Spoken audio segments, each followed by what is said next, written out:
Hi guys, today's topic is of serious nature which has been prompted by the tragic suicide of Anam Tanoli.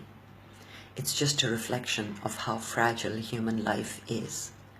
Do you know that about 450 million people suffer from some kind of health issues globally? Every year, 1.5 million people commit suicide, which means by the time you have reached this part of my video, already 2 people have taken their life somewhere in the world. This means that we are always within 10 feet distance of somebody going through some neuropsychiatric disorders that we may not be aware of because they put up a facade of normalcy.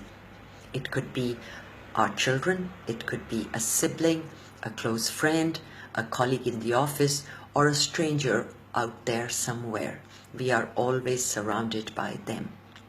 In Pakistan alone, there are 8 million registered people with some kind of mental health issues, and these statistics are only from the big cities.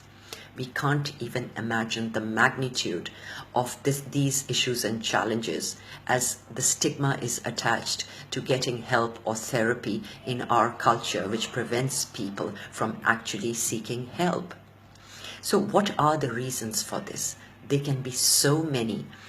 Some are actually social, which are the biggest one, that the society wants you to conform and expects you to be in a certain way, which causes a lot of identity crisis for people, or it stems from the family as well, or relationship issues. Then it could be genetic as well, so, or your unique personality. Some people have an affinity and a sensitivity towards mental health.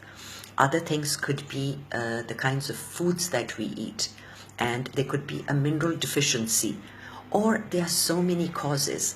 Sometimes no one can actually pinpoint as to what triggers it off.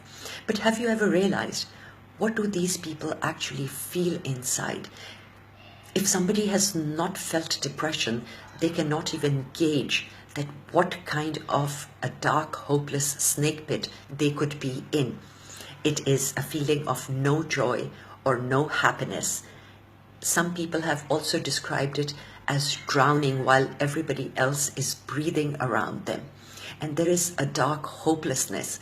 It is as if all the 3 dimensions of time have come to a standstill and are overwhelming them, a person to spiral into this loop of miseries of the past and the unbearable pain of the present and the hopelessness of the future.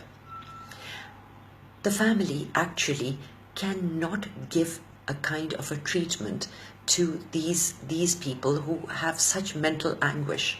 It has to be done professionally. But you know, usually if my friend was there and I see them in a depressive state, I would say, come on, snap out of it. We've all been through this. Why don't you see the positive in it? Look at the bright side. You have so much to live for. It's all in your head. It will go away. But that has a totally adverse effect.